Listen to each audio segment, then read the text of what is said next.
So I got a good example here. We got this story from Business Insider. Anti-vaxxers storm a New York Cheesecake factory in protest that ends in 6 arrests. That's the story. Anti-vaxxer is a funny term. These are basically anti-mandate protests. So that's me. They showed up to the Cheesecake Factory. They were apparently refused to be seated, so they decided to seat themselves, is my understanding. And then the manager was like, "You can't be in here." The police showed up. They said, "We're not going to leave." They were chanting things like that. Are they anti-vax for the first shot, the second shot, the third shot, or the fourth shot? Because there are there are a lot of people who did take the shot that don't want it to be mandated on people, and they're still being called anti-vaxxers when they took the shot themselves. I think they were for the first, not the second. Not the third, but the fourth. They're for the fourth. It totally makes sense. But these are people putting skin on the line. These are people coming into a restaurant peacefully saying, "Hey, we want some service here." The restaurant comes up to them, says, "Hey, we have to comply with this rule and this rule and this rule and this rule with the federal government." And they said, "You know what? No. We're not going to comply with the government whims that you demand of us." And then they're like, "Okay, we're going to call the police." They called the police. The police carried out these orders and these decrees by, of course, the bureaucrats, and they arrested these people. I think there's an interesting, sort of middle ground here. Watching these videos, it was very reminiscent of watching leftist protests as well. The protesters did not understand what was going on. They were saying, "You can't kick us out. It's a public accommodation. We're allowed to be here." And it's like, bro, you can be told to leave. Well, the police aren't there because of the vax mandates. They're there because you're trespassing. Exactly. A private business has a right to exclude you from business, but that's not the argument that a lot of people on the left make, saying you do have to bake the cake. You do have to provide a service no matter what. So these people are using the same arguments, and a lot of people are bringing in parallels to this, to what happened in the 1960s with some of the restaurant sit-ins that happened then that was fighting against discrimination. And there is a lot of discrimination, a lot of segregation that deserves to be pushed back, that violates human rights, that's being called on by bureaucrats, by big statists who are violating the most sacred right of all, the right to exist, the right to be able to buy food and water. And that's incredulous and crazy. So yeah, that's where I go to real quick. Like, I thought that food was an essential service. Now, maybe you could argue, oh, well, you don't have a right to go to Cheesecake Factory or Delmonico Steakhouse or McDonald's. But it's not just that. It's also supermarkets. But in all of the mandates that I've seen, there is a carve out for grocery stores, because I think that they knew that they would get not in some places, not in some places like in Canada, where they give the right for supermarkets to discriminate against people, and in Australia and in many other places. Australia is so many friends that are Aussies, and that's insane. I think the thing that you mentioned about like bodily autonomy and like your individual healthcare rights, it's kind of funny how the left used to say like healthcare was a human right and like your body, your choice until now. I get really annoyed by the people that try to make the comparison to the Hobby Lobby case, because I tweeted earlier tonight that your employer should not be able to tell you like what to put in your body or what to do with your body, especially if it's not a detriment to your job performance or the safety of those around you. And people were like, "Oh yeah, but what about Hobby Lobby?" And I'm like, Hobby Lobby didn't tell their employees, "No, you can't take contraceptives." They said, "We are morally opposed to paying for that." Yeah.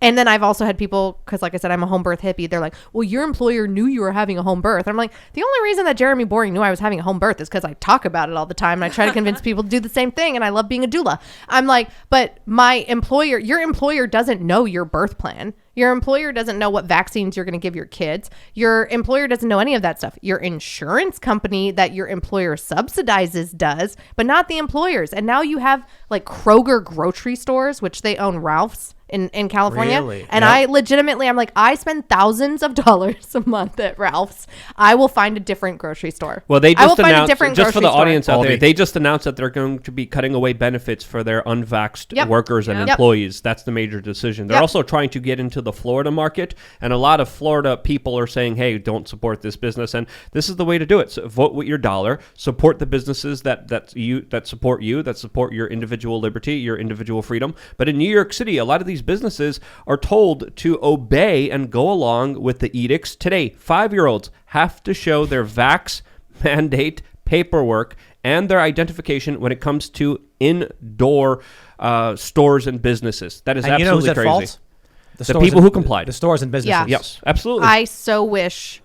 There's a lot of places that are not complying in LA, and I don't want to publicize who they are because I don't want the health department to come a knocking. But I've heard from a lot of businesses there, and I'm sure it's the same in other places. It's like, we're not going to comply. It kind of depends on the enforcement of it, right? That's the bottom line. Because in LA, I think for the LA County Health Department, for restaurants that don't require Vax cards and bars and stuff like that, the first fine is $1,000. Most people can scrounge up that money, right? The second fine is like $2,000. The third one is $10,000. And after that, you can lose like all of your licenses. Mm-hmm. And that is a lot for a business who maybe still be in the red from the government shutting them down during COVID to say, am I willing to take this risk? But they're willing to take the risk of violating the ADA and the EEOC. They're unaware, though. This goes back to they're not. I've actually, people that are unaware. I called a couple dozen New York restaurants, and they were just like, yep. Like every one of these businesses has to have that thing on the wall that explains you can't discriminate on the basis of medical conditions. Yeah. So I called these restaurants, and one of them I asked, I was like, I talked to 26 and I said, would you discriminate against someone on the basis of medical conditions? They all said yes. One of them I was like, so, you know, my question to you was like, which do you think is worse? Like the $1,000 fine for violating the executive order, or the potential $250,000 fine for human rights violations under New York City and state law? And they hung up on me. Yeah, because they probably do not know. And they're like, this thing is on the wall, and they don't understand. They're like, this guy's pranking me. I think it's weird that they would know about a decree, like an executive order, like verbatim, but they wouldn't know about their own business. Really? When the media is like pushing it and touting it and talking about how important it is, and when you have the mayor and the governor and the president of the United States like all spewing it? Yes, because the people who run these businesses have to file to get these things and are sent to them, and they hang them up. So like, have you ever met somebody that like works in HR that hangs that up? They're not passing it along. The businesses in New York City are not big corporate conglomerates. They're small restaurants. It's like it's mostly small businesses. Actually, the majority of restaurants in the country are owned by immigrants, women, and in New York City, as small businesses. I'm calling and talking to the managers and the owners. Yeah, and they know this. They know they're violating the Americans with Disabilities Act. Then they've dug their grave. Right. Like, so I'd love to see. And they've lost. What is it, like 63%? There's an article even before this second like mandate. Here's what we need. We need a president who is going to tell this country all of these businesses will be investigated for violations of the equal employment laws, the Americans with Disabilities Act, because in New York City they actually are firing people who have like Guillain-Barré syndrome. Yep. So this was the craziest thing to me when they announced that the vaccine mandate meant that if you were medically barred from getting the vaccine, you lost your job. And I'm like, I'm pretty sure that's illegal, and it is. So I want to see some enforcement. Yeah. You think just because you run mom and pop's cheeseburger shop, you can break the law and discriminate against people? No, I want to see them fined. I want to see them fined the maximum penalty for that. Yeah, I also think that if you're a guy or a gal that owns a business that's going to do that to your employee at a small business. My mom owns and operates a small business and has for years. And there's a lot of incredible small business owners out there that care about their people. Like, you're probably an asshole boss before COVID if you're willing to fire somebody during COVID for not getting the jab. There's a lot of businesses being unable to, exactly, like, and that's another extreme of like, you're a jerk. We also have to understand there's a lot of businesses that are not complying, they're not going along with this. One, because they can't afford to. They can't afford extra staff. There's already a staffing shortage, and now they're going to have to discriminate against people who will or will not be able to enter their business to transact financially with them. That's absolutely crazy.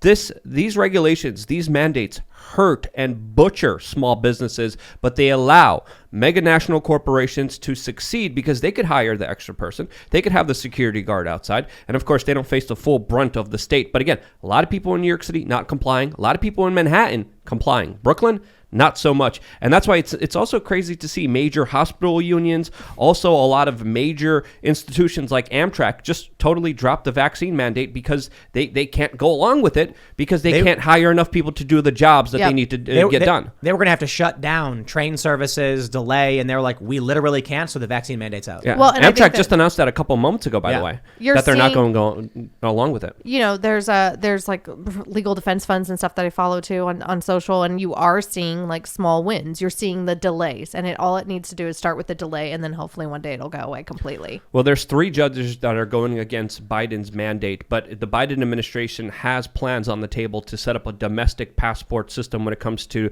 interstate travel, where they're going to be checking vaccine passports. That's some of the plans that they want to put forward. There's no way that passes judicial muster. But this is something that has already been implemented in Australia. Violation. Yeah, it's like, absolutely. Like Commerce Clause, anyone? Australia is a bunch, like the people of Australia are some of the, not all of them, but they're very, very cowardly. They're the most compliant people I've ever met in my entire life. And they're like, oh, it's okay. We'll see. Okay. Like, if I do this, then they'll leave me alone. If I do this, then they'll leave me alone. The United States is like the trope of the armed redneck in a tank being like, get off my property. Preemptive attack.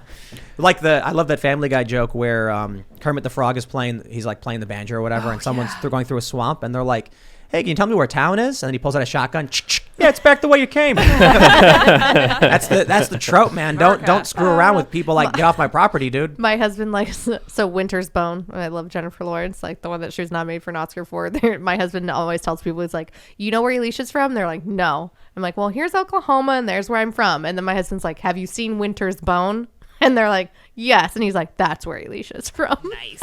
People, look, Australia's got, their crazy spiders and, kangaroos. You ever see that video where the kangaroo's like banging on the glass? And they used to have rats that were like climbing into cribs and trying to eat babies. So it's a scary place, but for whatever reason, the government comes out and they're like, we're going to lock all you in camps. And they're like, that's all right, mate. So the reason why is it actually is a society that is very like middle class, upper middle class. Like everybody is middle class. Like if you drive an airport shuttle there, you're like middle class. And I have a lot of friends that are Australian and love them dearly. And one of my girlfriends just became an American citizen, by the way. It's super cool.